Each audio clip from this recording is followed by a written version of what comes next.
Hey everyone, Justin here from Eerie Earfuls. We're bringing this old podcast back, and to prepare for the big return, we're re-releasing our old episodes every 2 weeks until we catch up. These were originally recorded in 2018, so the references are going to be a little out of date. Also, the earlier episodes have some occasional sound or editing issues as we figured out our process, which I've tried to fix or mitigate if possible.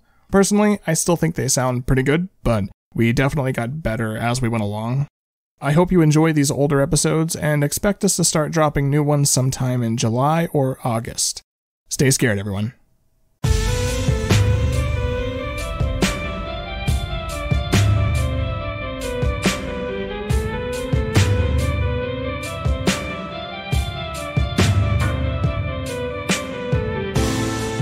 Hey everyone, welcome to Eerie Earfuls. Is Tamara here? Every 2 weeks we choose a horror movie double feature to compare and contrast for your entertainment. Fair warning, there will be spoilers. I'm Justin. And I'm Brandon. Let's get to today's double feature. The person picking the double feature rotates from episode to episode, and this week was my pick. And I chose the Texas Chainsaw Massacre 2 and Gremlins 2. So let's pop in the synopsis tape.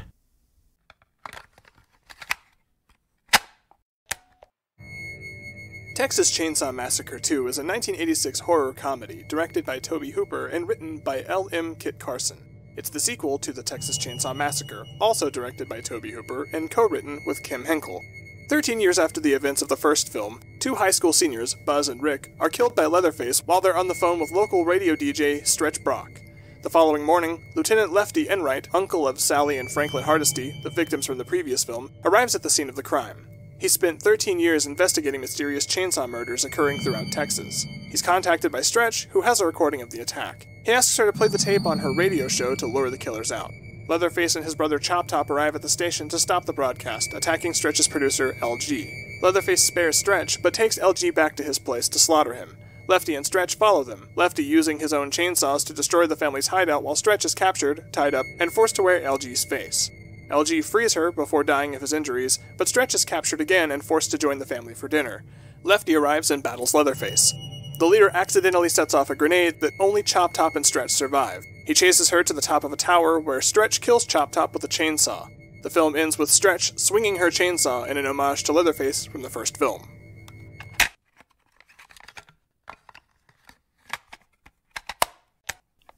Gremlins 2, The New Batch, is a 1990 horror comedy film directed by Joe Dante and written by Charles S. Haas. It's the sequel to Gremlins, also directed by Joe Dante and written by Chris Columbus. After the death of his owner, Mr. Wing, the Mogwai Gizmo becomes the guinea pig of scientists at Clamp Enterprises, a state-of-the-art office building in Manhattan run by eccentric billionaire Daniel Clamp. Gizmo is soon rescued by his friends Billy and Kate, both of whom work for the company. Left to his own devices, water accidentally spills on Gizmo's head, generating 4 new Mogwai. The Mogwai run amok in the building, terrorizing patrons and eating after midnight, which causes them to transform into gremlins. Gizmo is captured and tormented by Mohawk while the other gremlins set off fire sprinklers, resulting in a gremlin army. They break into the science lab and begin ingesting experimental genetic material, causing many of them to transform further. Murray, Billy's neighbor, visiting from Kingston Falls, sneaks inside to help. Mohawk ingests a spider serum, transforming into a half-gremlin, half-spider monster. He attacks Kate, but Gizmo kills him with a flaming arrow a la Rambo. Billy gathers all of the gremlins in the lobby, hoping the sunlight will kill them, but it begins to rain. Thinking quickly, Billy tells Murray to spray them all with water and unleashes a gremlin that has transformed into pure electricity. The gremlins are electrocuted and killed, melting into goo. The film ends with Mr. Clamp promoting Billy and Kate before the two return home with Gizmo. Okay, Brandon, so why did you pick these two movies? I thought these movies would pair well together because they are both sequels of classic movies. They're both sequels directed by the director from the original, and both sequels reference and parody the original. So that's a really interesting way to pair these two movies together. I did notice a lot of interesting similarities considering that they're both sequels. They're both very critical of 80s culture, different types of 80s culture, because one is more mid-80s and one is the very late 80s, because it technically comes out in 1990. And they both are obviously parodies of the concept of sequels, about how they're supposed to be bigger, and flashier and just more outrageous than the original. And both take that concept to just a fantastic new level. So, I guess to start, I'd kind of like to talk a little bit about how Gremlins 2 is parodying the original Gremlins. It's going to be kind of tough because there's a whole bunch of references to the original Gremlins, but there's also a whole bunch of just Hollywood and pop culture references in general, and they become so much to the point where it's almost hard to, distinguish them. But I'm going to try. Gremlins 2, just FYI, the first Gremlins came out in 1984, I believe. Warner Brothers and Joe Dante kind of thought that Gremlins 2 was almost too late in coming out because it came out in 1990. They thought it might not do as well at the box office. But they were wrong. It performed well. It didn't get reviewed as well as the original Gremlins, but, the original Gremlins also had problems with reviews because of its dark comedy nature. And it wasn't even supposed to be originally done by Joe Dante. It was passed around to a whole bunch of different people and screenwriters. And finally, Warner Brothers went to Joe Dante with an ultimatum saying, you make this movie, you can literally make anything that has gremlins in it that's from 90 to 120 minutes, and we'll distribute it. And he was like, okay. So he met up with Charles. Haas. And they basically wrote the whole thing on index cards and put a little storyboard together of what on earth they could possibly do. And one of the big things that he really wanted to do was to make a comment about how sequels are largely arbitrary and how he didn't want to make a sequel to Gremlins because he kept saying over and over again, I don't want to make a sequel because I feel like the story stands alone. But they kind of did it anyway. So he was like, all right, I'm going to give them a big fuck you about how pointless sequels are. And it's clearly evident through the whole movie. So both of the movies start with the almost exact same situation. In the original Gremlins, Billy Peltzer's dad is in the Chinese shop and he's looking around trying to find something interesting. Anyway, essentially bartering for some kind of object, which in the first movie is Gizmo.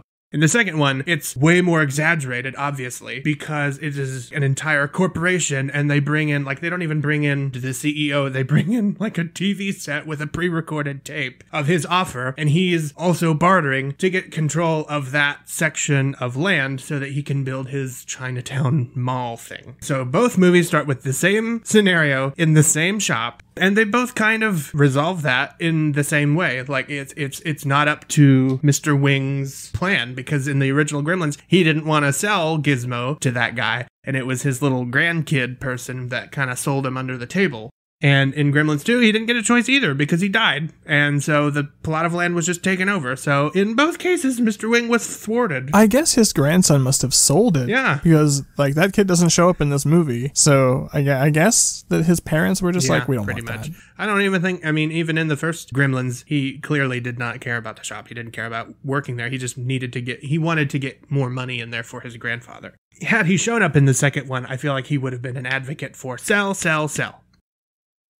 They cover the rules, and in Gremlins 2, it's hilarious because they mention how it's always awkward in a sequel where you have to reestablish certain rules, but you have to do it in a conversational way. So their idea of getting around that in the second one was to have the two actors improvise a scene where they cover the rules. And basically they just told them, just mention the rules. And so they come up with this really hilarious scene where Bill is meeting Kate in this weird tour guide locker room thing. And he's like, oh, by the way, I found Gizmo. I'm going to take him home. And then they start doing this ad-lib thing where they're trying to remember the rules. Oh yeah, what is it? Don't feed him after midnight. And then what was the thing about water? Yeah, they're not supposed to get wet. That whole scene is supposedly improvised. And it's very effective because they're like, yeah, whatever. Rules, blah. Yeah, I like that. I like that they, I like the way that she's irritated with him about it. She's like, oh God, okay, it's this and this and this, whatever.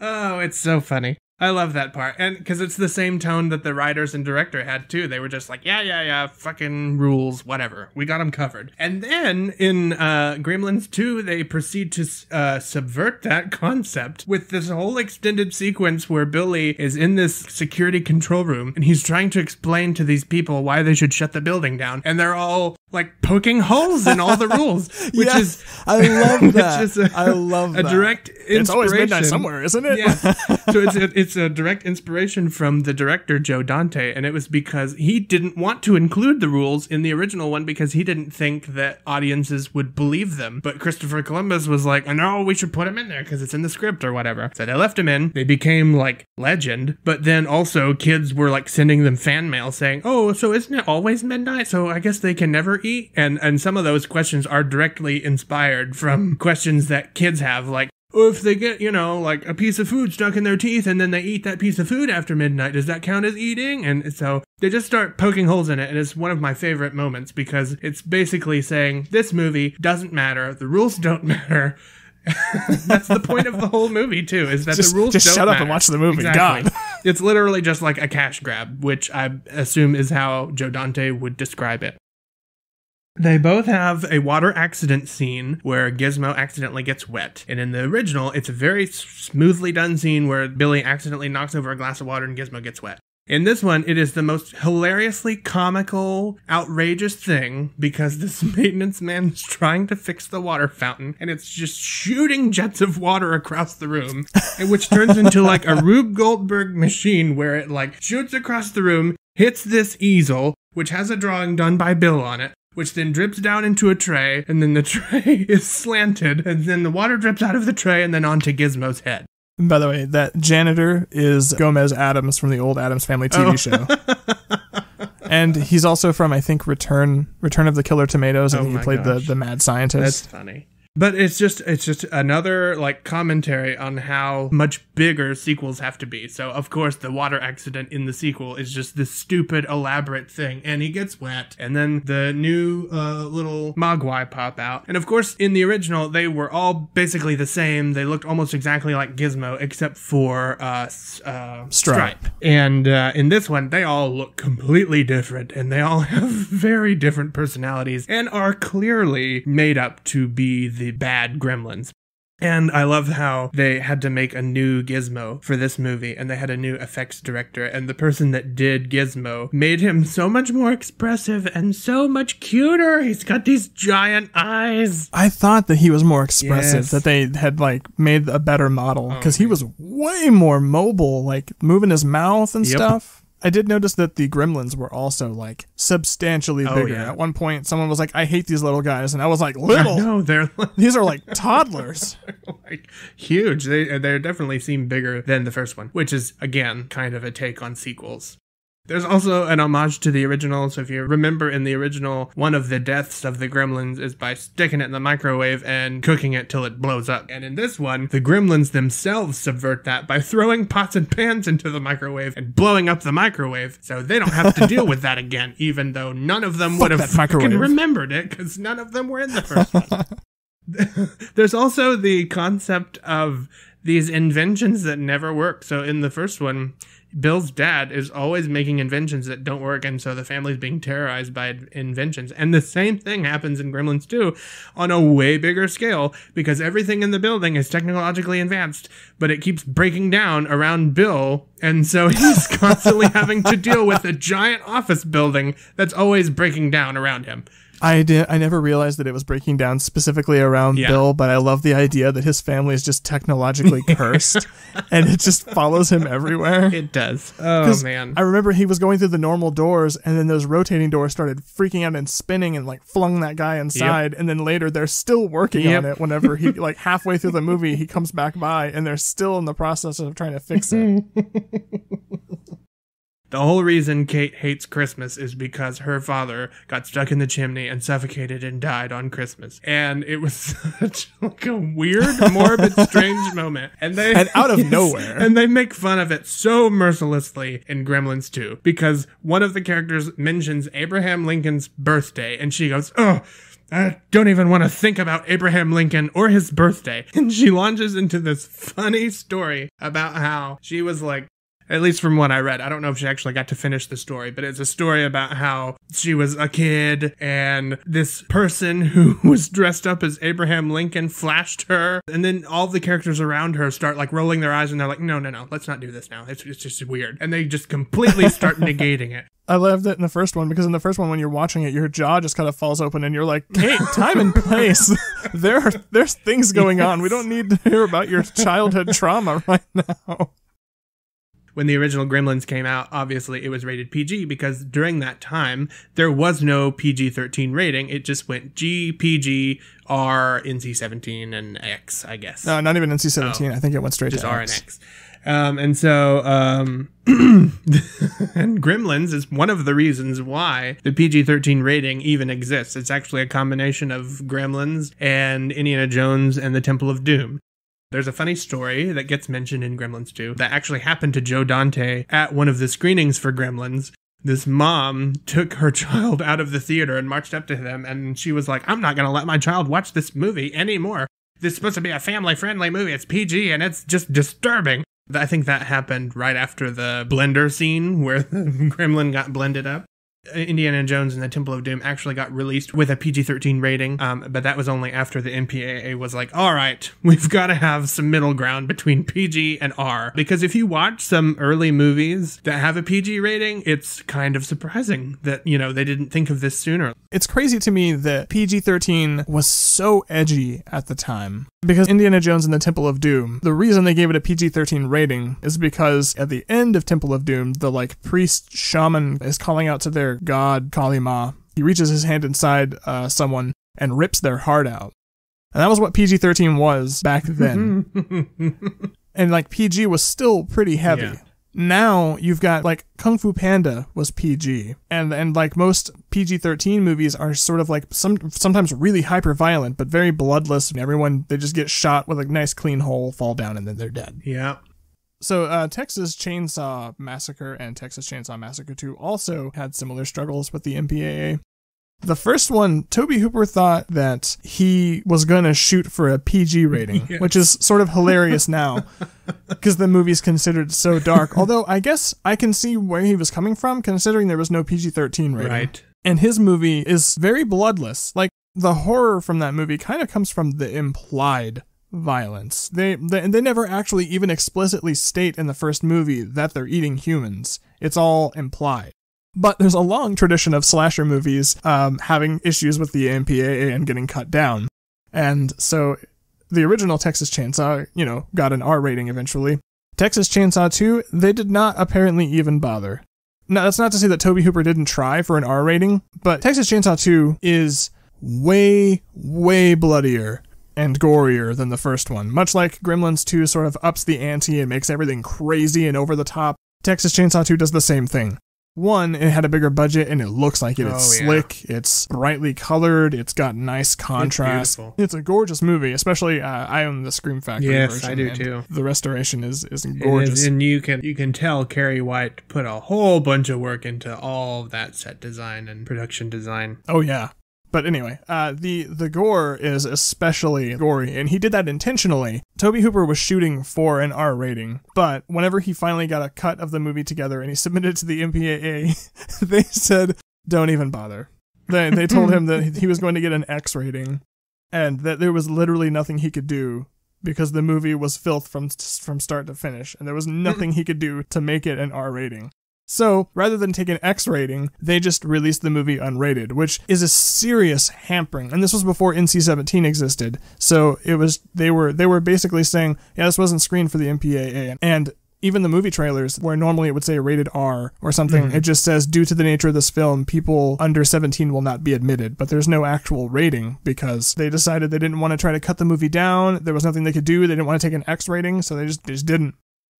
This movie superficially does not follow the plot of the first one, but structurally it hits a lot of the same beats. The movie starts with the same sort of like stripped down, very serious reading, and it's not John Larroquette in this one. I think it's somebody else, but they're like, back in 1973, there was a brutal attack on Sally, blah, blah, blah. She escaped from hell. And it's a very serious reading. But even then, the first one is presented almost like a documentary. It's almost like this is a thing that happened. And isn't the text from the second one even longer than the It is. text from the first That's what I meant. one? It's more overwritten. It talks about how Sally escaped out of a window from hell, and she wakes up and she starts screaming, and then she passes out, and in the 13 years that have intervened, the Texas Chainsaw Massacre fades into legend. And like, it's presented in the same sort of realistic way, but it's written more overwrought. And then the next thing you see is two douchebags driving, and then they get murdered by Leatherface. But it like, in the first one, when Leatherface attacks, it feels so brutal because there's very little music in the original. There's not a lot of like sound design. So like when Sally is standing on the porch and they get attacked by Leatherface, it was one of the most harrowing moments for me. Just because dude just pops out of nowhere, grabs her. It's such a quiet moment. There's not like a musical sting, and so it feels more realistic. And in this one, Leatherface is standing on the front of a truck with another corpse tied to him, dancing to make the corpse dance. Stubby. Nubbins, I believe is his Nubbins. name. And that's the name of the hitchhiker from the first one. He got hit by a truck, I think, at the end of the last one. And so they still keep him around. You know, he's still part of the family. Yep. And his brother is instead in the movie. And his name is Chop Top because he went to Vietnam and a Vietnamese soldier axed him in the head and cut off part of his head. So now he has a metal plate to replace part of his skull. I love his insults like lick my plate. Yep. Lick my plate, you dog dick. The hitchhiker's performance in the original is supposed to be funny. Tobe Hooper said that there were supposed to be moments of humor, that like Drayton is supposed to be humorous, that like the family dinner scene is supposed to be kind of funny at times. The hitchhiker's performance is supposed to be funny. Franklin's stuff is supposed to be funny, but nobody got it because the rest of the movie was so scary that people just were like horrified the whole time. In this one, he decided to up the humor to more extreme levels to make sure everyone understood it was supposed to be funny. So Bill Mosley's performance is insane, way over the top. He kind of like bounces back and forth because of his head injury. At times, he's like really angry at Leatherface, and then he sort of like turns on a dime and is like, did you get her? Did you get her, Bubba? Did you get her?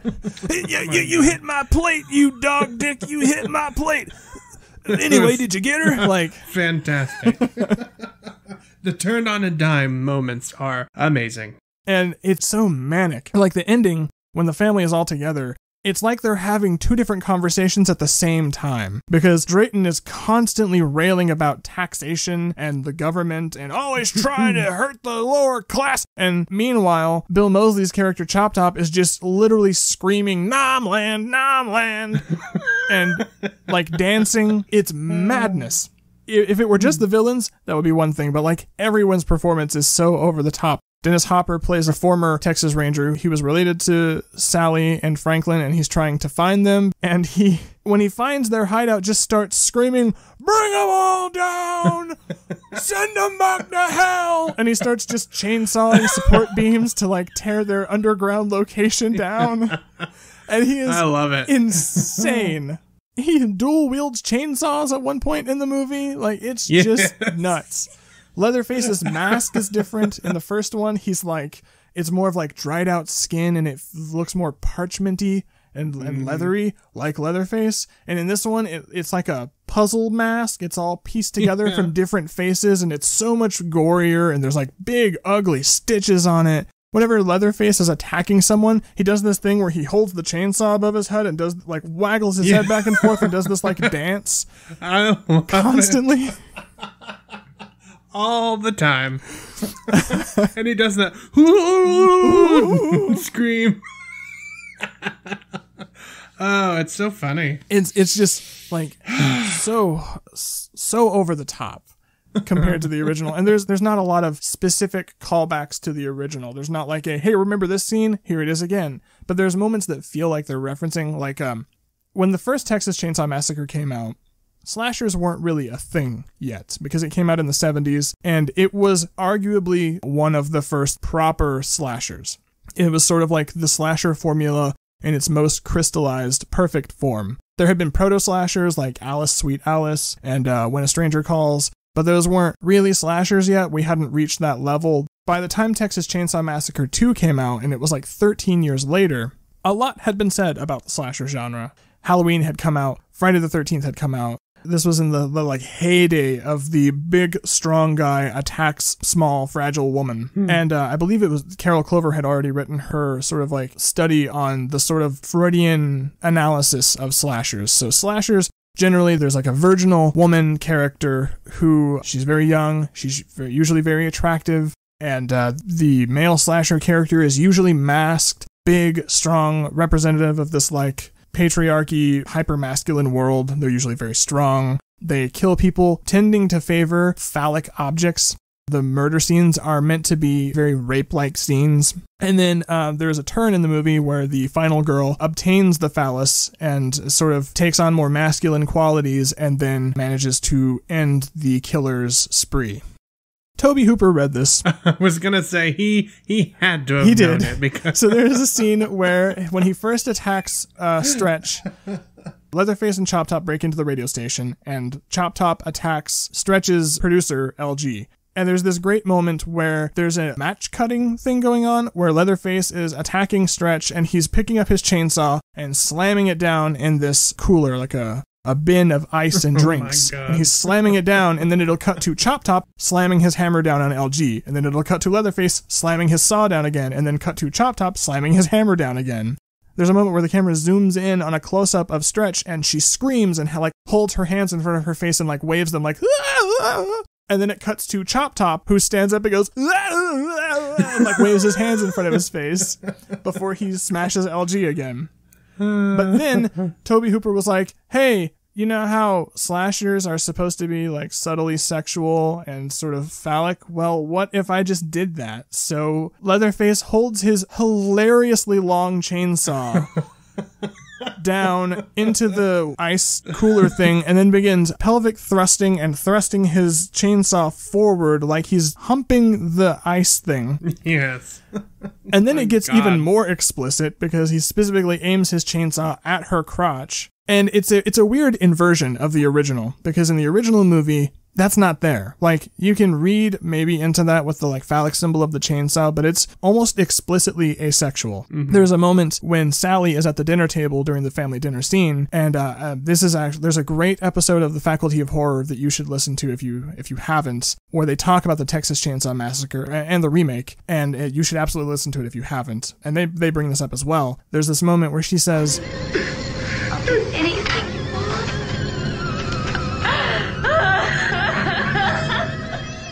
And like she's clearly implying that she'll have sex with them if they'll let her go. And they mock her for it. They're like, do anything you want, anything. Because they don't see her as a person or as sexual. They see her as literally meat to consume that they want to eat. And in this one, he inverts that, and instead Leatherface is working through some clear sexuality issues. She's like, as she's putting her hands up and screaming, she's getting sprayed in the face constantly, like with each chainsaw thrust. I could not stop laughing through that whole thing because it was the most ridiculous thing I think I've ever seen. Clearly, it was meant to be a commentary on that concept. Because he was so over the top, and it just kept going, and I was like, "Oh my god!" Who needs subtlety when we can just do the thing? The last third act is structurally very similar. The whole third act of Texas Chainsaw 2, which is an extended third act, is very similar to the first one, where there's this very extended third act that revolves around the family dinner scene. This one's a little more over the top and absurd because instead of just living in some farmhouse, they live in like an old Alamo-themed amusement park, and they like living underground. They've built like a cathedral of bones from all the people that they have killed. Like they literally have a throne of bones at the table that they put Stretch in for a while. They have the exact same sequence that plays out from the first one, where they try to get Grandpa. Grandpa used to be one of the killers in the slaughterhouse. He took the mallet and would like club the animal in the head and kill them, supposedly instantly. And that got phased out, as they point out in the first one, by the hydraulic gun that you would just shoot at the base of the skull and kill the creature. So they're trying to get Grandpa to sledge her in the first one, and he can't do it because he's too old. And they do the same thing in this one, where they bring out the girl, they put her over this bucket, and they try to have Grandpa sledge her in the head. Only this time, unlike in the first one, he does actually manage to land a blow. a weak one that doesn't kill her, because they even specifically say Grandpa was the one hit kill kind of guy, and like he can't do it because he's just too old.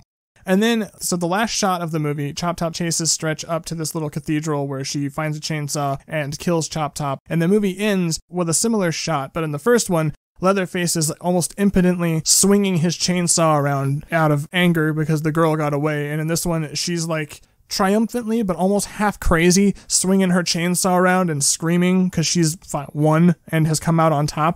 And Tobe Hooper even said that he did that as sort of like this is the day of the woman. The women are now going to sort of take charge, and they've shuffled out the patriarchy. So, not so sure about Texas Chainsaw 2. I know that it makes a lot of commentary on like slasher films in general, obviously, like you were describing, with the phallic imagery and the final girl, and she's constantly screaming. Even though in the Texas Chainsaw 2, she has more agency. And they're kind of making similar commentary, as I mentioned earlier, about sequels in Gremlins 2. But they're also bringing in so many pop culture references. And by incorporating them into a sequel, they're making a statement about how all of these classic things that they're referencing don't really have sequels. And when you put them in the context of a sequel, it cheapens them.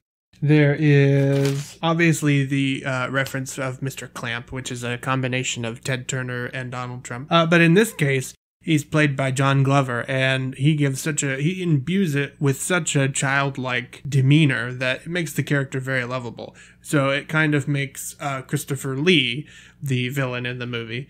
Yeah, it's really weird the way they did that, because Clamp is a very obvious sort of nod toward Trump, and he is obsessed with colorizing things. He doesn't want to play any black and white movies because that's what the horror host specifically mentions at one point, like, oh, I'd like to play all the old classic horror movies, but they don't let me play black and white movies here, only color. And then there's a commercial where they're like, we now return to Casablanca, now in color, and with a happier ending. Yes. And that's so funny. That's a nod to Ted Turner. Ted Turner was, in the 80s, for some reason, really obsessed with colorizing films. He wanted to colorize dozens, if not hundreds, of films that Turner owned the rights to. Directors hated this. Hated it. To the point where they actually had a panel before Congress to try to prove that this was a violation of copyright law. They even got a statement from Jimmy Stewart, who there was a colorized version of It's a Wonderful Life, which he described as a bath of Easter egg dye. And then he went on to say, Gloria Graham played a character named Violet.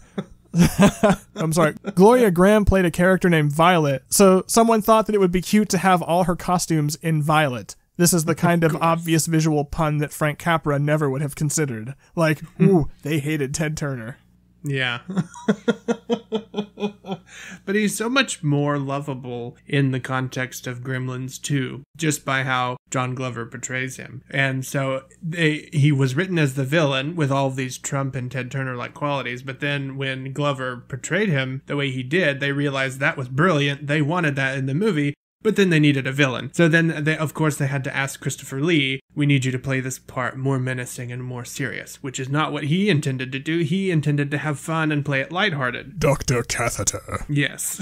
But then he had to play it more serious. And there's a reference to Phantom of the Opera twice. Once where one of the gremlins gets splashed in the face with acid and he holds up this little phantom thing on his face. And then the second time when the mask gets ripped off and it is an exact shot by shot. It's a restaging. Yes, of Lon Chaney's big phantom reveal in the silent film version of Phantom of the Opera. And he's playing Bach's Toccata and Fugue, which is used a lot for, it's a big organ piece. You would know it if you heard it. Isn't it that like...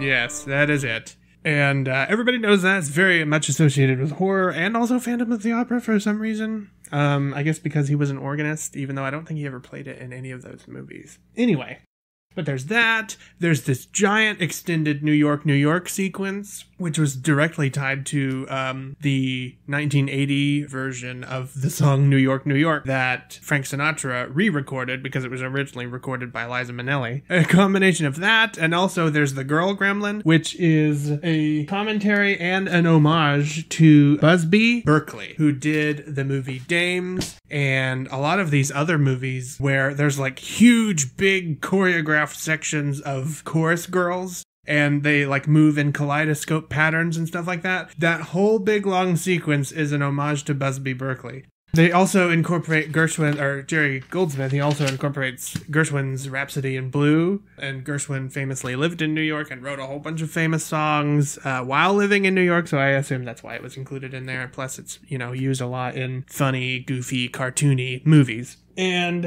there's a reference to the Wicked Witch of the West when one of the gremlins is melting and is wearing a little pointy hat. And I think all of these things are making the comment that a lot of these big movies that people loved and made a big impact were standalone movies, and when they're presented in a sequel context, they can't be recreated, and it just cheapens those effects. There's another sequence that's really interesting where the brain gremlin, his voice is played by Tony Randall, which is actually really interesting because they recorded all of his dialogue before they really started shooting the movie, and they used this technology where they could sync the Tony Randall recording with the actions that the gremlin was doing, their facial actions. Oh. And they had it so precise that every time they did a take with that gremlin, it was perfect every time. Like, it was perfectly synced every time. They never had a problem with syncing the gremlin with the recording. That's crazy. It was perfect every time. I know, because when you watch it, you're like, God, that had to be really hard. But actually, it was the technology that was used for something else. But the guy that was doing the special effects was like, oh, but I could use that to make a gremlin talk. And he did. And it was amazing. Sure. That's your natural jump. It's like using it for important things. Also, what if I could make a gremlin talk? Yep, exactly. And anyway, that's an interesting sequence because he's being interviewed by the vampire guy at the station who has dreams of becoming a newscaster like Cronkite or something. He also is a reference, that character is reference to... Reference to Al Lewis, yes. Played... Grandpa. Yes, he played Grandpa in The Munsters. Or no, The Addams Family. No, The Munsters. Oh, The Munsters, okay.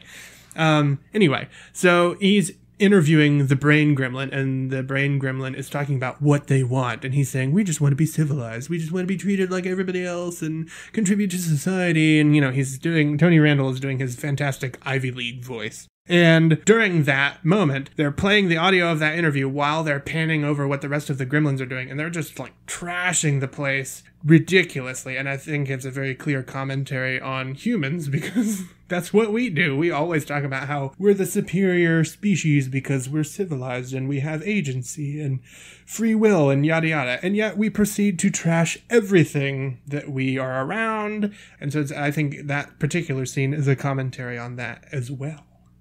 There were lots of weird spoofs on not just like specific properties, but on just like the culture at the time. Like that weird thing with the health food where they were at they were at the like a frozen yogurt place or a soft serve place. Yes. The Gremlins are... And that's actually more of a 90s thing. So they were a little bit ahead of their time because the big frozen yogurt boom and the more natural foods boom became a bigger thing in the early 90s. And this movie was filmed in like 88, 89, but wasn't released until 90. So that was actually a little bit ahead of its time and worked out well. Especially, that scene where she's ordering frozen yogurt and she's like, are the peanut butter cups all natural? Yeah.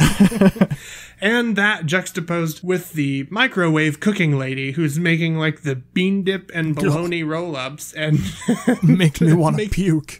And specifically always specifying processed cheese-like product or something like that. She never actually says cheese. It is always like cheese product. Yes. It's amazing. Texas Chainsaw Massacre 2 has sort of a different thing that it's taking on than the first one.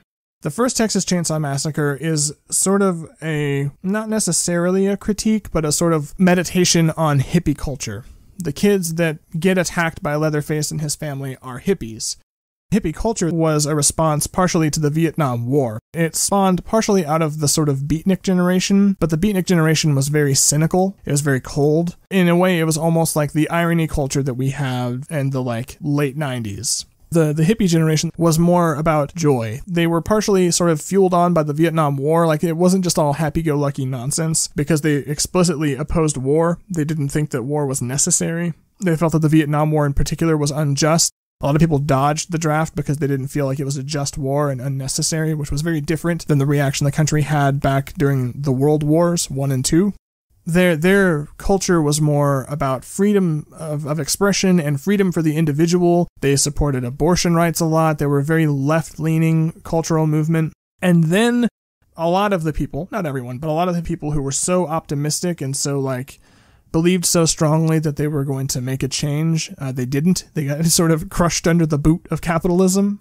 And in a way, there's this tone in the original Texas Chainsaw Massacre that's almost like a critique of that. So you've got these idealistic hippies that are traveling through Texas, and they come across a family, and this backstory for the Drayton family, which is confirmed in the second one, is that they were a family that worked in the slaughter business, and their jobs were replaced with automation. So the constant drive to, like, automate things, similar to in Gremlins 2, their jobs for, like, killing animals were replaced by, like, pneumatic guns, and they didn't need those hammers anymore, and they were sort of somewhat phased out of that industry because it became a lot more automated.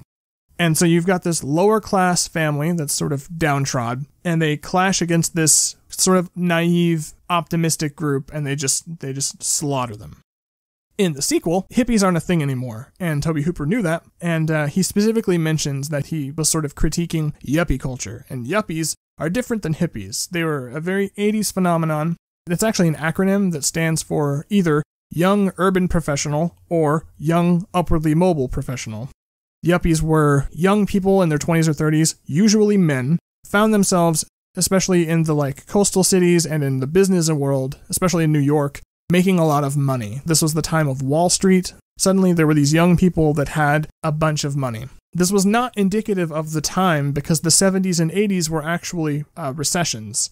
The 70s had a post-Vietnam recession that really hurt the economy, and in the 80s that was exacerbated by Reagan. Reagan argued that he could fix the recession by cutting taxes on the wealthy, and that the more money the wealthy made, the more money they were able to save from taxes, the more would trickle down to the lower class people, because the rich people would invest their money in the economy, which would come back to the poor people, and then the poor people would have more money and they would invest their money in the economy, and so it would all boost everything. It did not. Surprise, surprise. It ballooned the deficit from like $75 million to like $175 million or something like that. Like the deficit exploded under Reaganomics and under trickle-down economics. The unemployment rate rose during the 70s and 80s. So on the one hand, the media tended to focus on these young, wealthy men, but that wasn't really indicative of the time, in a similar way to the way the media currently focuses on tech startups, on young West Coast guys who make a bunch of money, like Mark Zuckerberg and like the people who started Uber and stuff like that, who are sort of like creating these disruptive industries. The 80s were very much like that too, where they focused on this on these wealthy young men making a lot of money, living this really garish lifestyle. And Tobe Hooper's opinion of this type of generation is evidenced by the yuppies that start the film. I mentioned they were douchebags. I feel like I need to mention it again. One of the guys is literally driving down the road and just shooting out of his open window with a pistol, shooting road signs. They keep calling into the radio station and tying up the line and just screaming vulgarities at this young woman. They're on their way to a Texas OSU, I think is what, maybe? No, I don't know. I'm not a sports guy. But they're on their way to a big Texas football game in Dallas, and on the way, they're assholes. And you can tell they're rich because they've got this nice car. It's a convertible, I believe. Yeah, it's a Mercedes. Yeah, it's a Mercedes. They're both wearing the, like, rich guy sweaters over collared shirts. They've got a car phone so that they can call in while they're on the road. Like, clearly symbols of wealth and douchebaggery. And they nearly run headlong into a truck that's parked on the bridge, and they honk at them and call them pig fuckers, and then Leatherface kills them, saws off one guy's head. And they continue to reference that throughout the movie. We're first introduced to Drayton in this movie having won a chili competition. What the family specifically does to make money in Texas Chainsaw 2 is he has a food truck that he travels around with, and they sell this food to yuppies. So they not only travel across the state killing yuppies, they then take them, slaughter them, put them in their food, and sell it back to them. And they specifically mention in the last act of the movie, whenever Stretch is sneaking around and trying to find a way out, they specifically mention that they're losing money because while Lefty has been going around destroying their property, they don't know who is doing it. They just know that their property is suddenly falling apart. Drayton is ranting about the fact that they aren't making any money. They should be at that game selling food to this big run of young people, but they can't because they're busy trying to fix up their property. So it's just an interesting dwell on the way they are sort of killing yuppies and then selling them back to other yuppies. Yeah, I'll talk about the music. So what's really interesting about the music between the two is they're making a commentary on the previous one and also the movie itself. Both the score to Gremlins and Gremlins 2 was done by Jerry Goldsmith. And in the first one, he scores the movie with a lot of like synthesizers. It's much more stripped down. It's very synthy and kind of cartoony.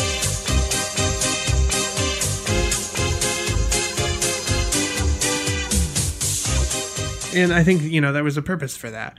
And then in Gremlins 2, he takes the opposite effect. He takes out, so there's still some synth stuff, but a lot of it is orchestrated with an actual full orchestra. And it makes the score like bigger and brighter and shinier and more classy.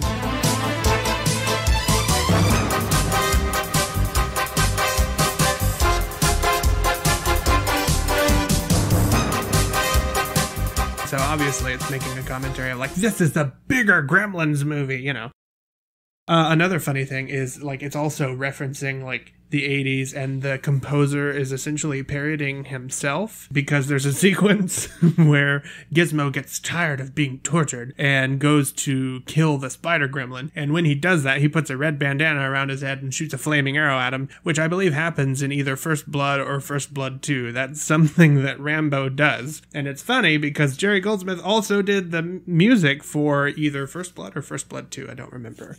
But he did the music for one of the Rambo movies and created like a Rambo theme. So when he did that sequence, instead of just putting the Rambo theme in there,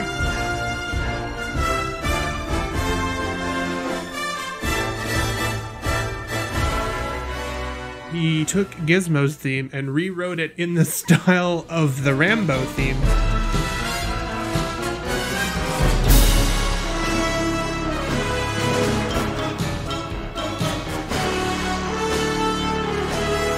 So it put it in a Rambo-like context.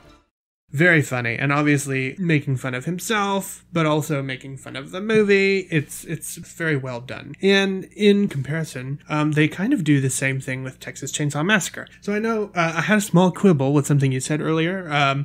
You said something about there being not a lot of music cues, which technically, yes, I don't think there are a ton of music cues. But Tobe Hooper had a hand in both the composition for the score of Texas Chainsaw Massacre, the original, and Part 2.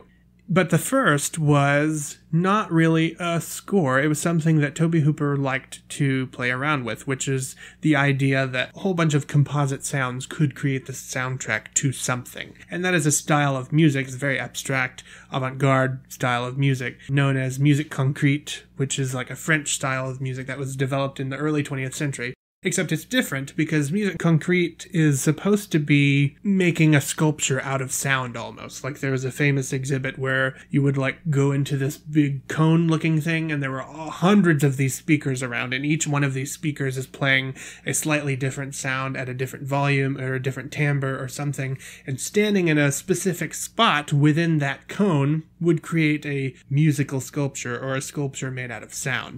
But it was like a piece of music made out of a bunch of random sounds, done digitally, which is, one of the first uses of digital music. And they apply the same technique to the score of the original Texas Chainsaw Massacre. It's a lot of like metallic banging sounds, and they even use like a modified dulcimer, and they put like screws and stuff in it to make it sound like twangy and create these weird sounds. And also the camera flash sound. It's a very closely guarded secret between Tobe Hooper and the guy that helped him with the music on the first one. I don't think in any of the interviews that I've read they've revealed how that sound was achieved, but it's apparently an easy sound to achieve.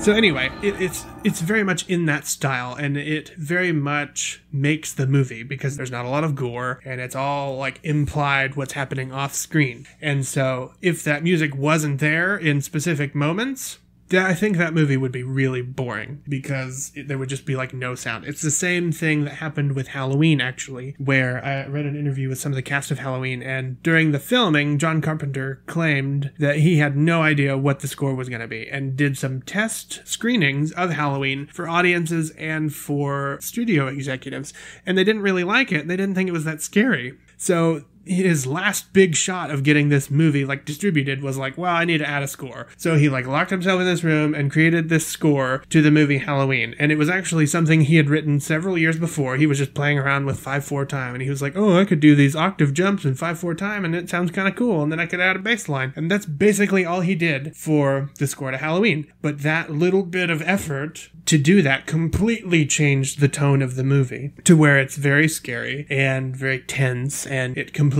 makes the movie, and people remember that soundtrack.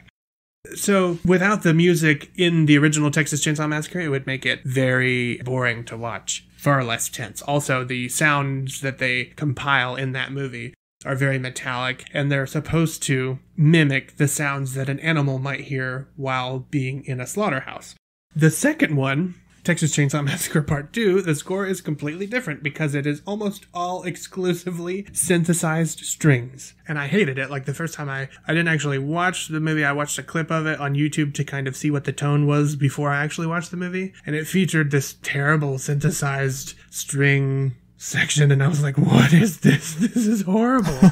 And it's playing with the idea that a lot of these famous slasher films like Halloween and like a lot of the movies from the 80s have these extremely synthesized scores. So in a way, it's kind of parodying that. And also there is a couple of moments where it pays it's like an homage to Bernard Herrmann, who did he incorporated a lot of strange instruments into his film scores. He did the film score to Psycho, which was just exclusively strings, just string instruments. He also did the film score to The Day the Earth Stood Still, which was the first time that a theremin was used in a film score, which is that weird electronic sounding instrument that makes the ooh noise, that UFO noise. Yeah. And he also did the score to Citizen Kane, and I think was one of the first people to use bass flutes. Huh. And he used that in the beginning to make this strange, weird, menacing kind of theme on bass flutes, which is really funny. So there's a particular moment that pays homage to him in the driving scene. If you listen to the music in the driving scene, where Stretch is chasing the truck with Chop Top and Leatherface down the highway in Texas, if you watch that scene, the headlights and the way it's flashing on her face and the way the cars are oriented, it very much mimics the car scene where Janet Leigh is like trying to run away with the money in Psycho.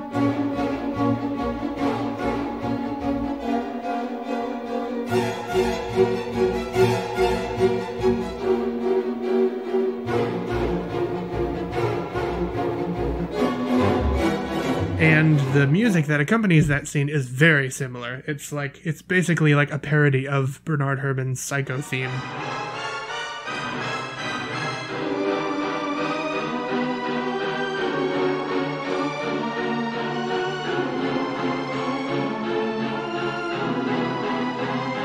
So they both pair well together because both movies, Gremlins 2 and Texas Chainsaw Massacre 2, are parodying the genre score, but also the score from the previous movie, sort of.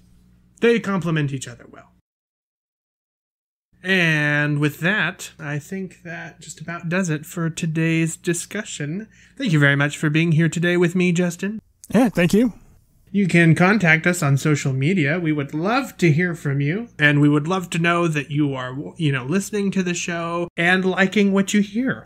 You can find us on Twitter at Eerie_Earfuls, or you can also email us at eerie.earfuls@gmail.com and visit us on the web at eerieearfuls, all one word, .wordpress.com. You can subscribe to us on CastBox and Apple Podcasts. While you're there, give us a review. It helps other people find the show, and it lets us know, how we're doing. Our theme music is Baba Yaga by Kevin MacLeod. Our synopsis music is Anxiety and Night of Chaos, also by Kevin MacLeod. You can find more music at incompetech.com. Thank you for listening, and stay scared, everyone.